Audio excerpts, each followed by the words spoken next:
मैं अक्षय मिश्रा आपके अपने चैनल जीके इन साधारण वे में स्वागत करता हूं। आज का हमारा टॉपिक है ऋग्वैदिक काल। इसमें जितने प्रश्न बन सके हैं मैंने बनाया है, और इससे ज़्यादा प्रश्न शायद नहीं बनेगा। सभी एग्जामों के लिए यूजफुल है। बिहार दरोगा हो गया, बिहार एसएससी हो गया, बीपीएससी प्री, यहाँ तक स्टेट पीछे जितने भी ये सब के लिए यूजफुल है। चलिए शुरू करते हैं। आज का पहला सवाल, निम्नलिखित में से कौन सबसे पुराना वेद है?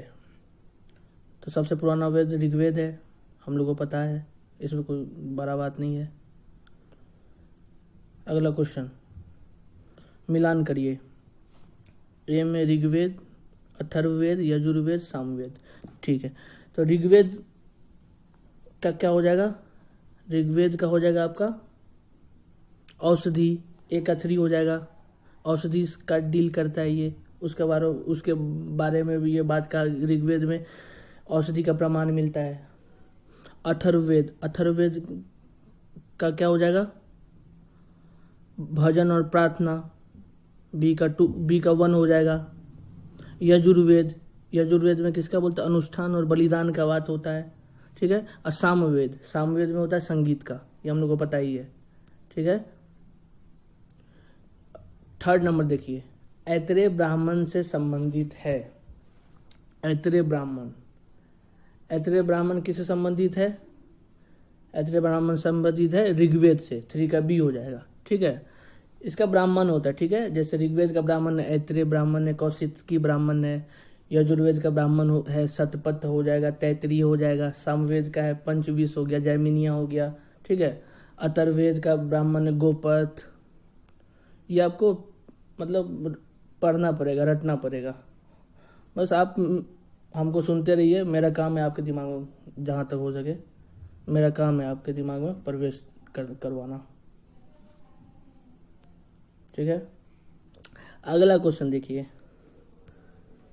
चौथा नंबर, ऋग्वेद का कौन सा मंडल पूरी तरह से सोम को समर्पित है? ठीक है, सोम को समर्पित है। ठीक है, तो सोम का समर्पित है मतलब ये जो है 9वां मंडल जो है ना ऋग्वेद का, वो सोम को समर्पित है। चलिए 5वां क्वेश्चन क्या कहता है? उपनिषद का मुख्य विषय है। ठीक है, उपनिषद का मुख्य विषय क्या है? तो उपनिषद का मुख्य विषय है आध्यात्मिक दर्शन के स्रोत। ठीक है, दर्शन हो जाएगा इसमें, 5 का भी हो जाएगा। उपनिषद डील करता है आध्यात्मिक दर्शन से, उसका स्रोत इसमें मिलता है। ठीक है, क्वेश्चन नंबर 6 देखिए क्या बोल रहा है। नचिकेता और यम के बीच प्रसिद्ध संवाद का उल्लेख है। ठीक है, नचिकेता और यम के बीच संवाद का उल्लेख कहाँ मिलता है? कथा उपनिषद में। ट्रिक के साथ रचिए, नचिकेता और यम कथा कर रहे थे, वो उधर से कथा कर रहे थे, ये इधर से कथा कर रहे थे, दोनों के बीच में भयंकर शास्त्रार्थ हुआ। ठीक है, तो कहाँ इसका उल्लेख मिलता है? कथा उपनिषद में, ट्रिक के साथ। 6 का सी हो जाएगा। 7 नंबर देखिए, ऋग्वेद में नदी का उल्लेख सबसे अधिक है। ठीक है, सबसे अधिक जिस नदी का उल्लेख ऋग्वेद में है वो है सिंधु नदी। ठीक है, अब सरस्वती नदी जो है ऋग्वेद में सबसे पवित्र नदी मानी जाती थी। अब तो सरस्वती नदी पूरा विलुप्त हो चुकी है, 60 मीटर अंदर जमीन के अंदर चल गई है, वो विलुप्त, एक तरह से विलुप्त माना जाता है। ये तो पहले गंगा यमुना सरस्वती का संगम होता था प्रयाग में, अब तो मैंने गंगा यमुना ही का होता है। ठीक है, 8 नंबर देखिए क्या बोल रहा है। बोगाजकोई का महत्व क्यों है? ठीक है, बोगाजकोई का महत्व क्यों है? बोगाजकोई जो है आपका तुर्की और सीरिया बॉर्डर के पास है। ठीक है, यहाँ पे इसका महत्व इसलिए है कि शिलालेख पाए गए हैं जिनमें वैदिक देवी देवताओं के नामों का उल्लेख है। ठीक है, इसका हो जाएगा 8 का बी। 9 का देखिए, सही मिलान करिए। ये उस समय की नदी है और अभी, पहले क्या नाम से उसको जाना जाता था, अभी क्या नाम से जाना जाता है, उसका मिलान करना है। तो 8 का देख लीजिए, सॉरी 9 का ना, ए कुभा। ठीक है, कुभा को बोलते थे काबुल, मतलब ए का 2। पुरुषनी, पुरुषनी रावी, यहाँ दसराग युद्ध भी हुआ था, आप लोग पढ़े होंगे दसराग युद्ध, पुरुषनी नदी किनारे हुआ था, जो कि रावी नदी आज के काल में रावी नदी इसका नाम है। सदानीरा, सदानीरा जो था गंडक था, गंडक। ठीक है, सुतुद्री, सुतुद्री किसका हो जाएगा? सतलज। ये आपको पढ़ना पड़ेगा, कोई भारी बात नहीं है। 10वां नंबर देखिए, सत्यमेव जयते जो भारतीय प्रतीक पर उत्कीर्ण है से लिया गया है। किससे लिया गया है? सत्यमेव जयते सी हो जाएगा इसका, मुंडकोपनिषद। ठीक है, मुंडकोपनिषद। देखिए इसमें कंफ्यूज आपको कर देगा, मांडुक के उपनिषद भी दे देगा, तो याद से मुंडको होगा, मांडुक के नहीं होगा। ठीक है। 11 नंबर देखिए क्या बोल रहा है, गायत्री मंत्र का उल्लेख कहाँ मिलता है? गायत्री मंत्र का उल्लेख कहाँ मिलता है? तो सिंपल सा बात है, ऋग्वेद में मिलता है। गायत्री मंत्र का उल्लेख ऋग्वेद में मिलता है। कौन मंडल में मिलता है? तीसरे मंडल में मिलता है। इसके आविष्कारक कौन थे? विश्वामित्र थे। ठीक है। नवा मंडल क्या बोलता है? नवा मंडल तो सोम को समर्पित है। 10वां मंडल पुरुष सूक्त का 4 वर्ण का वर्णन इसमें है। 7वां मंडल गुरु वशिष्ठ से समर्पित है। बस तो ये सब थोड़ा दिमाग में आपको देना पड़ेगा। ठीक है। 12 नंबर देखिए, निम्नलिखित में से किसे वॉर गॉड कहा जाता था ऋग्वेद में? ठीक है, वॉर गॉड। सिंपल सा बात है, इंद्र भगवान। आप लोग रामायण महाभारत अभी लॉकडाउन में देखे होंगे, तो इंद्र और माँ देखते होंगे, सब कोई भी इंद्र से लड़ जाता था, समझ गए? तो उस समय भी यही उल्लेख हुआ होगा कि कोई वार गॉड उन्हीं को का नाम था।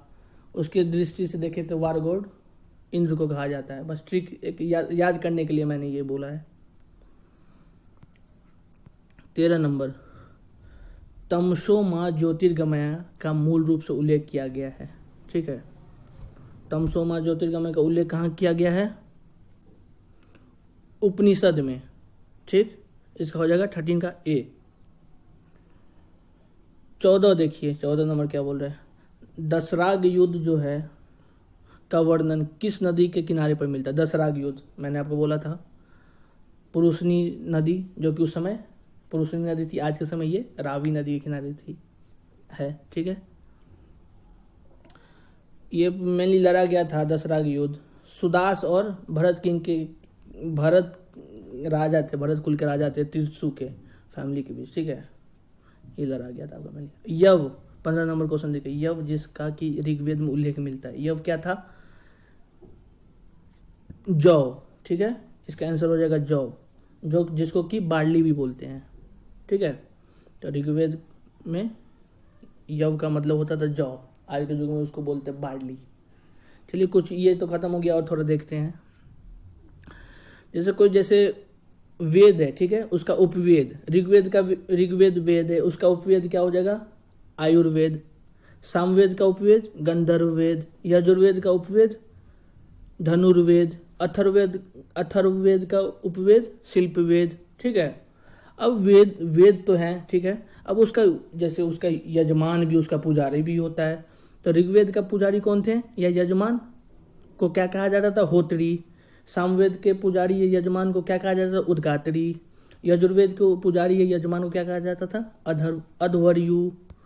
अथर्ववेद के पुजारी या यजमान को क्या कहा जाता था? खुद ब्रह्मा भगवान थे वो। ठीक है, ब्रह्मा भगवान। चलिए, तो आज के लिए बस इतना ही। अगर वीडियो पसंद आए तो लाइक शेयर सब्सक्राइब जरूर करिएगा, और इससे डिटेल एक्सप्लेनेशन आपको कहीं नहीं मिलेगा, मैं गारंटी के साथ बोलता हूँ। ये मेनली आपका दिख रहा है 15 क्वेश्चन, मेनली ये 50 से 60 क्वेश्चन के बराबर है। चलिए, तो नमस्कार, फिर मिलते हैं कल।